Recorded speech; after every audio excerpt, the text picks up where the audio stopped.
Ďakujem za slovo. Ešte raz pozdravujem všetky kolegyne a kolegov, ktoré sa pripojili. Samozrejme, rešpektujem čas. Ja som dokonca sa rozhodla, že aj vynechám nejakú časť, ale snáď bez toho, že to poruší tú logiku môjho výkladu. Anotáciu ste videli. Budem sa vlastne venovať problematike ľudských práv. Príspevok som nazvala Mimo ideológia relativizmu. Prečo?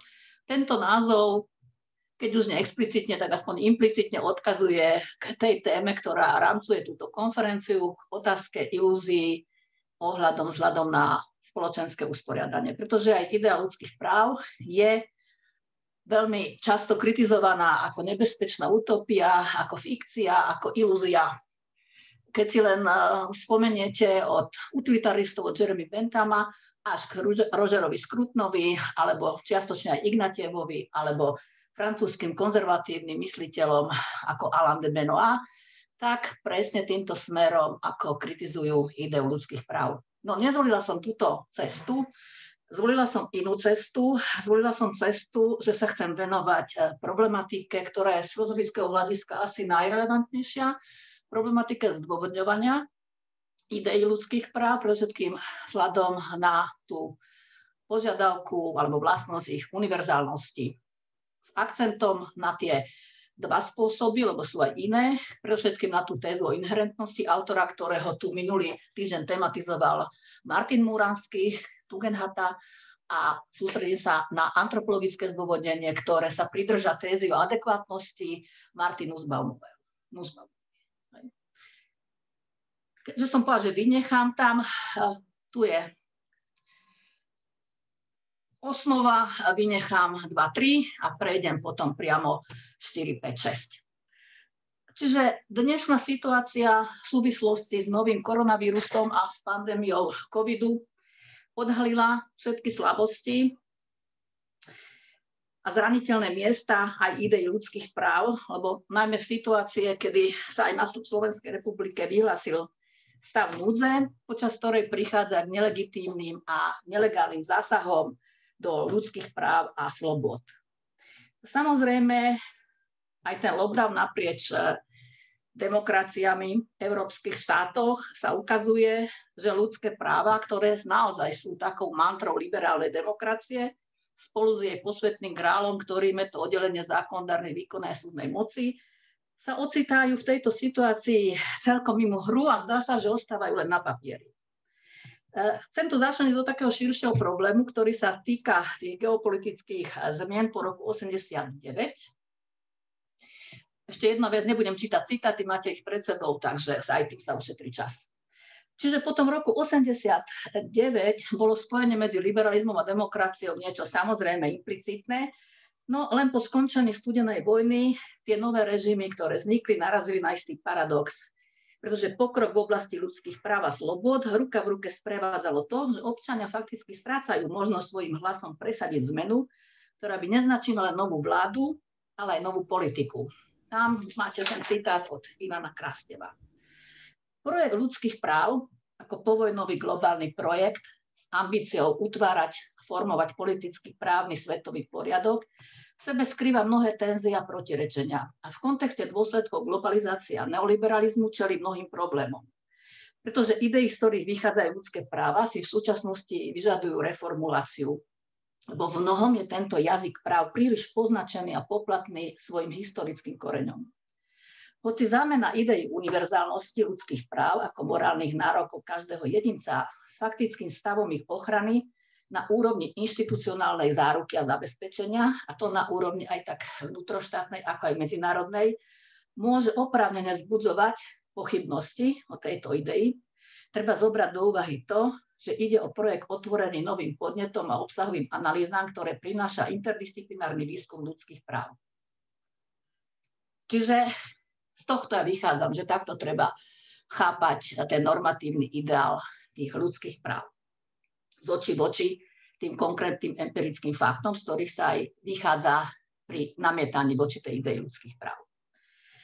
Z filozofickej perspektívy sú relevantné problémy založenia základov práva. jeho vlastnosti, akými sú napríklad univerzálnosť, fundamentálnosť a zdôvodnenie platnosti v súvislosti s pojmami rovnosti a ľudskej dôstojnosti.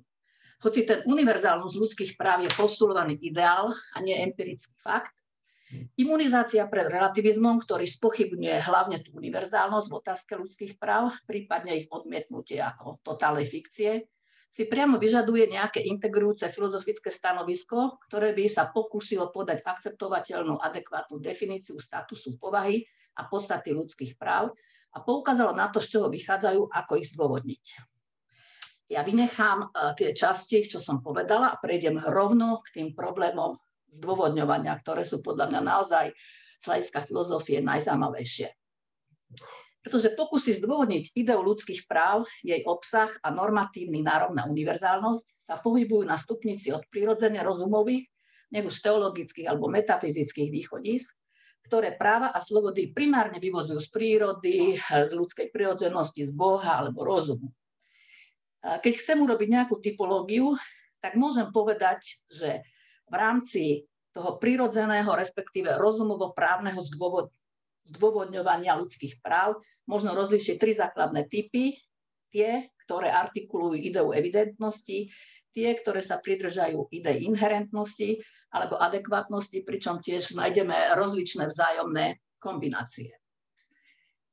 Kým prvú tézu, tú tézu evidentnosti, nachádzame v tých deklaráciách z 18. storočia, v ktorých sa ľudské práva berú ako niečo evidentné, ako axioma, o ktorej sa už ďalej nemá čo diskutovať, tak téza o inherentnosti tvorí jadro všetkých tých prirodzene právnych koncepcií ľudských práv, ktoré potom plynú nejak ontologicky a sú fundované a založené prírodou, prirodzenosťou človeka alebo nejakými špeciálnymi určeniami obsahu pojmu človek.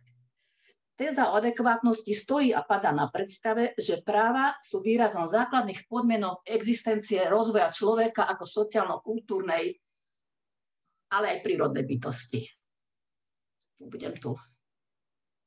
Toto sme preskočili. To je tá téza o evidentnosti, pretože tú typológiu som prebrala od takého autora, ktorý sa volá Schroeder. Teraz sa obrátim k tomu antropologickému zdôvodneniu, ktoré má podľa mňa výhodu v tom, že sa snaží obísť ideu ľudskej dôstojnosti, ktorá sa od konštituovania Všeobecnej deklarácie ľudských práv po druhej svetovej vojne od toho 48. pokladá za základ ľudských práv. Takže tá idea, no len zvolen, každý musí pripustiť, že je naozaj výsostne metafyzická. A pre mňa je priťažlivé na tom antropologickom zdôvodnení tej idei ľudských práv to, že sa snaží túto ideu ľudskej dôstojnosti obísť. Slovné spojenie ľudské práva, vrátane odvodených tvarov a pomenovaní súvisiacich s pojmom človek vyvoláva otázky, aké predstavy sa spájajú s prívlastkom ľudské. Antropologický pokus zdôvodniť ľudské práva pokladám za zaujímavý a významný aj vzhľadom na to, že má ambíciu zaobísť sa bez silného metafyzického predpokladu o vrodenej dôstojnosti človeka, pričom sa vychádza z tézy, že ľudské práva sú morálne a právne nároky, ktoré prislúchajú každému jedincovi už len preto, že je človek. Prirodzene tento prístup má svoje silné aj slabé verzie. Silné verzie preferujú hľadisko, že ľudskoprávne nároky priamo vyplývajú z antropologických premis. Slabšia verzia argumentuje, že parciálne aspekty ľudských práv, napríklad to, že vyžadujú ochranu, predpokladajú nejaké antropologické poznatky. Tieto prístupy majú svoje limity, späté napríklad s naturalistickým omylom, teda snahou odvodiť normatívne tvrdenia z deskriptívnych a postulovaním práve tej normy do antropologického výskumu, ktorú chce ten výskum skúmať. V kontexte antropologického zdôvodnenia je nevyhnutné venovať sa vymedzeniu pojmu ľudskej prirodzenosti, ktorá by mala zahrňovať príznačné znaky, ktoré sú všeobecne rozšírené a sú pre človeka ako príslušníka druhu nevyhnutnými znakmi. Antropológia odmieta mimoempirické a neempirické entity, nech už je to duša, Božia vôľa, ktoré sa nedajú empirickými procedúrami testovať. Ale pod prirodzenosťou nejde ani o kultúrno-dejný habitus, ktorý sa získa socializáciou a akulturáciou. Pravda v tomto smere a o aké znaky ide, v zmysle teda kondício humana, ten zoznam znakov sa líši a stále sa vytvárajú nové a nové katalógy. Predpokladám, že mnohí ste už počuli o tzv. Brownovom indexe. Ak filozofia vo veku biológie vo veci ľudskej prirodzenosti nechce už pestovať metafyzické špekulácie, ktoré nepodliehajú empirickej kontrole, musí sa podľa mojej mienky viac prihliadať na výsledky a poznatky antropológie, aby sa neodarwinistické evolučné posonátky usúšťažnili s filozofickou antropológiou pri hľadaní odpovede na otázku, čo je človek. Úlohou antropológie je potom vysvetliť vzťah medzi zložkou našej prirodzenosti, ktorá sa sformovala v evolúcii, a tou, ktorá má svoj pôvod v kultúre. V tomto smere pokladám v súčasnosti za najvýznamnejší vplyvný projekt a výsledky Thomasela, ktorý na základe vyše 2 desaťročí výskumov našich najbližších evolučných príbuzných šimpanzov stanovil 8 ontogenetických ciest humanizácie. Skúmal kogníciu, komunikáciu, kultúrne učenie, kooperatívne myslenie, morálnu identitu, prosociálnosť, sociálne normy. Toto sú podľa neho cesty, ktorými sa dospelo k humanizácii a k vytvoreniu Homo sapiens sapiens. A ich zárodky máme spoločné s tými najbližšími ľudovými šimpanzmi. Pozíciu antropologického zdôvodnenia idei ľudských práv zastáva Marta Nussbaumová. A právo sa chápe v intencii záujmovej teórie, čiže právo je výrazom záujmu. Tieto záujmy, podľa Nussbaumovej spôsobilosti capabilities, predchádzajú ľudské práva v zmysle ich pozitívnej formulácie a konštitujú ľudský spôsob existencie. Liberálne zmluvné koncepcie spoločnosti, založené na vzájomnej reciprocite a výmenných vzťahoch, na vzťahoch užitkovosti, spolu s distributívnymi teóriami spravodlivosti nedokážu svojim zameraním na subjektívne blaho zabezpečiť spravodlivosť, rovnosť, slobodu a nezávislosť pre všetkých. Lebo kontrakt vlastne vylučuje veľké časti populácie z tohto kontraktu, na ktorom nemôžu participovať, lebo nesplňajú kritéria tej kantovskej autonómie rozumnej osoby. Namiesto ľudskej dôstojnosti v duchu kantovskej autonómie Nussbaumová favorizuje Aristotelovú koncepciu dobrého života v zmysle dôstojného života, pre ktorý je nevyhnutné mať základné, podľa nej hodnotné schopnosti, spôsobilosti. A to jej dovoluje spolu s poukázaním na limity racionality a ľudskej sebestačnosti sformulovať otázku spravodlivosti, otázku ľudskej existencie hodnej žitia inak, vzhľadom na antropologické určenosti, od ktorých závisí dôstojný, ergo dobrý život. Slovenská filozofka etička Zuzka Palovičová, ktorá prvá sa zaoberala Nussbaumovou v našom prostredí, preložila tie capability nasledovne. Prvou tie spôsobilosti, teda po slovensky. Prvou je šanca prežiť normálnu dĺžku života. Druhou je možnosť tešiť sa dobrému zdraviu, vrátane primeranej zdravotnej starostlivosti. Treťou je telesná integrita v zmysle možnosti voľného pohybu, bezpečia, ochrany pred zneužívaním, domácim násilím a tak ďalej. K ďalším zaraďuje možnosť využívať naše zmysly, predstavivosť a uvažovanie, čo samozrejme predpokladá, že máte prístup k adekvátnemu vzdelaniu, že sú tu právom chránené záruky náboženskej slobody, slobodu slova, prejavu. Za podstatný faktor ľudsky dôstojného života považuje možnosť prejaviť aj emócie a citovo sa rozvíjať bez úzkosti, strachu, traumatizujúcich udalostí či nerešpektovania, zneuznania a prehliadania. Ďalšími spôsobilosťami sú možnosť uplatniť praktický rozum, tým sa rozumie schopnosť realizovať svoje individuálne životné plány a afiliáciu, a to v 2 rovinách.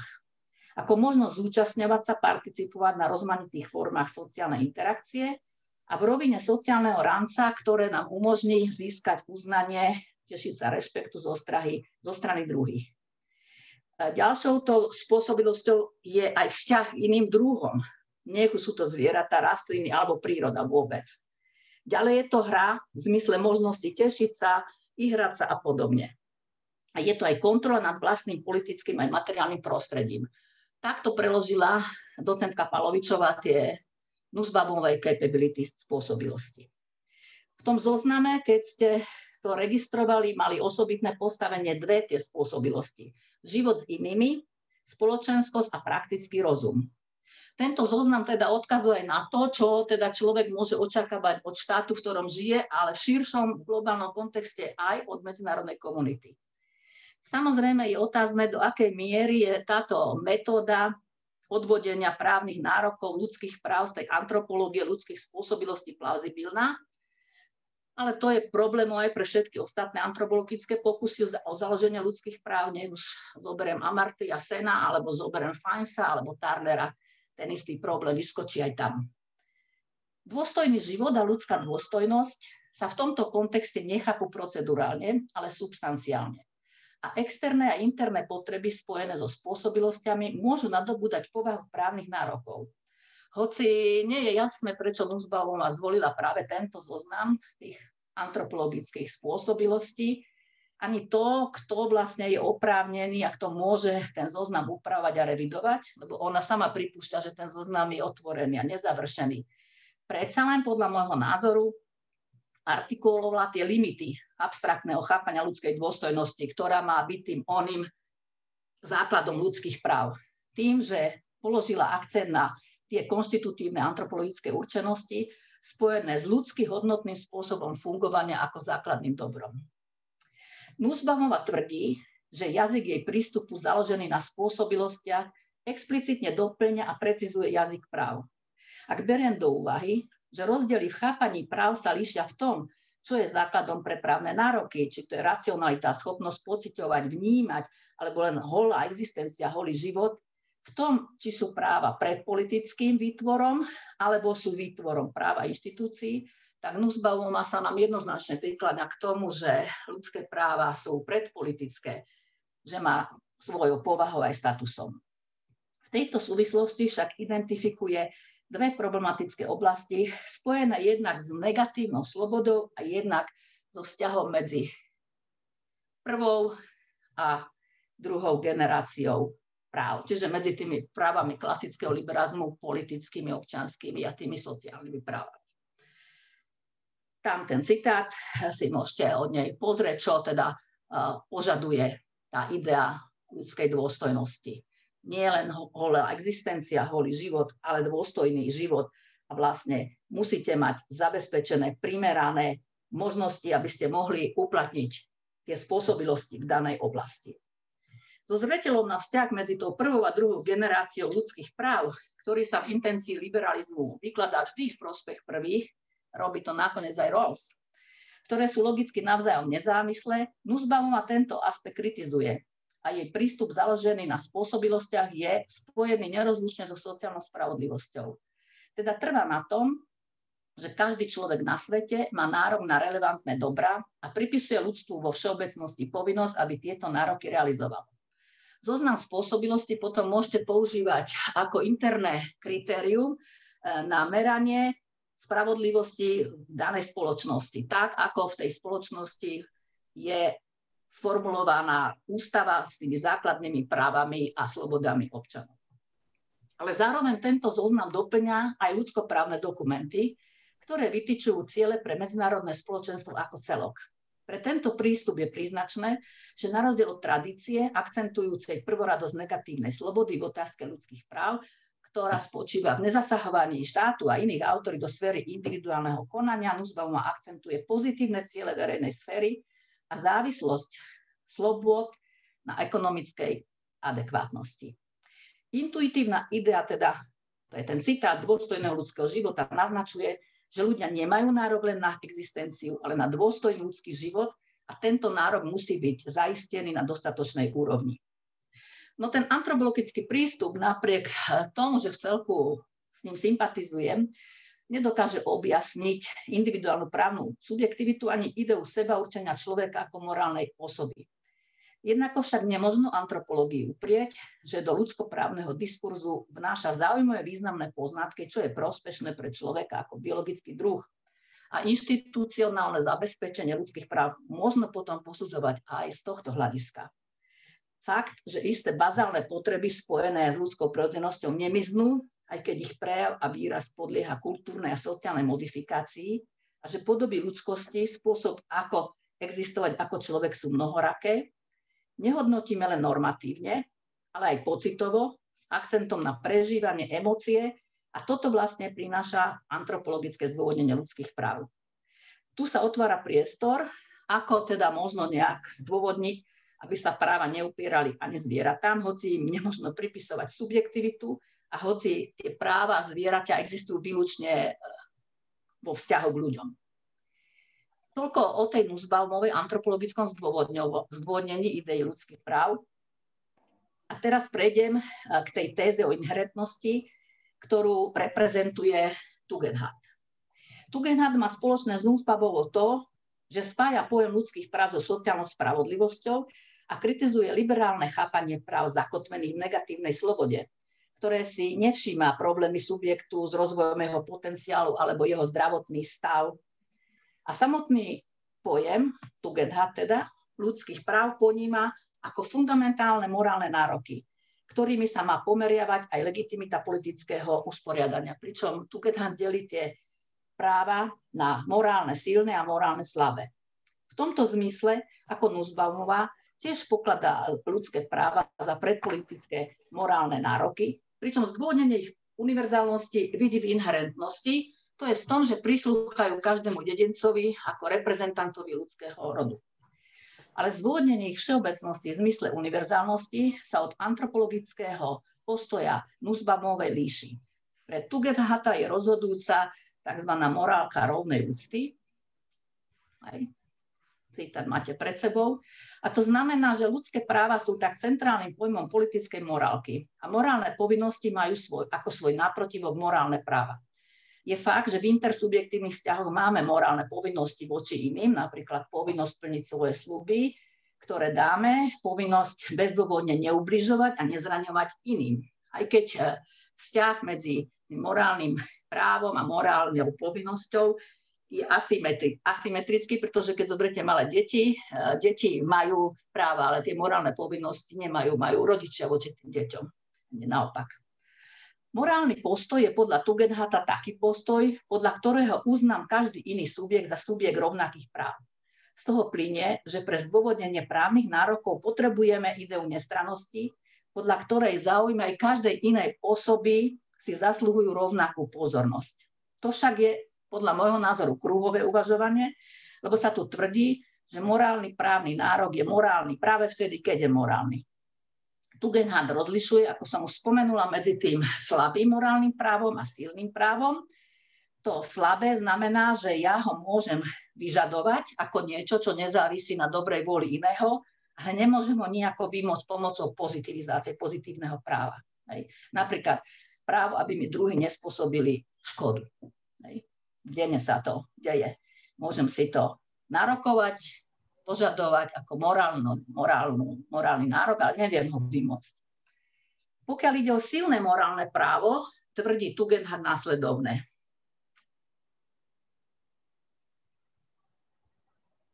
Tak, tu je. Ako definuje, čo je to silné morálne právo, lebo tam naozaj existuje to pozitívne právo, ktoré je povinný, všetci sú povinní ho rešpektovať a hájiť. Proti liberálnej tradícii sa Tugendhat obracia aj v otázke sociálnych práv, lebo hoci autonómia individua a sloboda sú základné dobrá a požiadavka, aby takáto sloboda bola zaistená a chránená, je pokladaná za základné morálne právo, hoci ho treba uviesť do súvisu s potrebami a bez tohto by hodnota slobody totiž nebola nejako ukotvená. Tugendhat sa zmienuje vzhľadom na pojem slobody aj o tom, že sociálne práva nemožno interpretovať ako rozšírenie priestoru na slobodu konania. Tak napríklad interpretuje filozof práva Alexi, že o čo ide v prípade sociálnych práv. Lebo keď si zoberiete právo na zdravotnú starostlivosť, právo na sociálne zabezpečenie, na nemocenskú, to nie je práva na slobodu. A preto tvrdí následovné. To znamená, že realizácia realizácia sociálnych práv predpokladá nejaké reštrikcie so zreteľom na klasické negatívne právo, právo na vlastníctvo, právo na majetok. A je to aj základná obsahová námietka, ktorá sa vznáša voči uznaniu sociálnych práv ako práv fundamentálnych základných ľudských práv. O tom hovoril minulý týždeň Martin Muransky. Podľa Tugendhata však z morálneho aspektu treba dodať, že právo na vlastníctvo treba obmedziť do tej miery, pokiaľ porušuje práva ostatných občanov. Pokiaľ ide o ten pojem ľudskej dôstojnosti, tak Tugendhat je kantovec, preto aj tá inherentná téza. A podľa Kanta vlastne, ako všetci viete, dôstojnosť a úcta sú korrelatívne pojmy, lebo ak niekomu preukazujem úctu, tak ho vlastne uznávam za subjekt, za nositeľa práva. Alebo inými slovami, ako tvrdí Tugendhat, uznávam to, že žije v ľudsky dôstojných podmienkach. V súvislosti s ideou ľudských práv to ale značí, že jestvujú nejaké základné práva, ktoré musia byť naplnené, aby človek mohol realizovať svoju existenciu ako špecifický ľudský spôsob bytia. Na to treba zaistené minimálne štandardy spojené s nedotknuteľnosťou telesnej integrity, isté existenčné minimum a isté práva na slobody. Problematicky sa mi vidí však to, že Tugendhat nerozlišuje medzi tými jednotlivými právami a všetkých chce zdôvodniť tým morálnym univerzalizmom. Podľa môjho názoru každý druh tých práv si vyžaduje iné zdôvodnenie. Niektoré vyžadujú zdôvodnenie prostredníctvom konceptu sociálnej spravodlivosti. Dokonca ani transfer práv, ktoré sa sformovali medzi občanmi nejakého štátu, nemožno automaticky prenášať na vzťahy medzi ľuďmi na svete. Hej. V tomto zmysle Tugendhatová koncepcia žiada, aby sa viac vzali do úvahy sociálne podmienenosti, lebo tieto práva vyžadujú iné zdôvodnenie ako práva fundamentálne, univerzálne, ktoré teda univerzálne prináležia každému človeku, nezávisle od jeho sociálnych vzťahov. Kým fundamentálne ľudské práva, teda právo na život, právo na príbytok, právo na zdravie, možno zdôvodniť tým princípom univerzalizácie tej morálky rovnej úcty, väčšina tých komunitných práv treba zdôvodňovať prostredníctvom konceptu spravodlivosti. Toľko teda k tomu Tugendhatovi a na záver by som povedala nasledovné. Ten ľudskoprávny diskurs je naozaj priestorom, kde súperia aj naďalej rozličné koncepcie o tom, čo je obsahom ľudských práv, aké sú aj tie praktické politické implikácie, ktoré z tej idei vyplývajú. Keď sa budeme odvolávať neustále na tú koncepciu ľudskej dôstojnosti v intencii Kanta, tak vždy tam narazíme na to, že ľudia to naozaj berú ako nejakú nepochybnú axiomu, ktorú keď majú vysvetliť, tak v najlepšom prípade to skončíme ako s tým Tugendhatom u tej morálky rovnej úcty, ale keď si zoberiete dnešnú bioetiku, tam presne vidíte, ako tá idea tej ľudskej dôstojnosti v zmysle tej rozumnosti a autonómie človeka ako osoby zlyháva. A dokonca niektorí úplne odmietajú bioetici, hlavne tí, ktorí robia genetické inžinierstvo, hej, a editujú gény. Na záver by som si dovolila uviesť ten citát Ignatieva, ktorý zastáva také stredné stanovisko medzi tým odmietnutím. On odmieta tú absolútnu univerzalizáciu ľudských práv, hej, a tú ideu Kantovej autonómie osoby ako základ tej ľudskej dôstojnosti, ktorá potom funduje ľudské práva. No a tým by som si dovolila skončiť vlastne s týmto, že tie ľudské práva môžu byť univerzálne len ako jazyk toho morálneho splnomocnenia. A ich teda úlohou nie je definovať obsah kultúry, ale snažiť sa, aby všetci aktéri mali schopnosť tento obsah slobodne ovplyvňovať. Domnievam sa, že takto ten program ako tých ľudských práv a posudzovanie tých katalógov jednotlivých ľudských práv sa dá plauzibilne obhajovať. Bez toho, že by sme sklzli na pozíciu ideologizácie, kde sa instrumentalizuje tá idea ľudských práv hlavne v medzinárodných právnych vzťahoch na poli geopolitiky a medzinárodnej politiky. A na druhej strane, aby sme nešli na ten absolútny kultúrny relativizmus, ktorý popiera tie aspekty univerzalizmu ľudských práv. Ďakujem za pozornosť. Dúfam, že som čas neprekročila.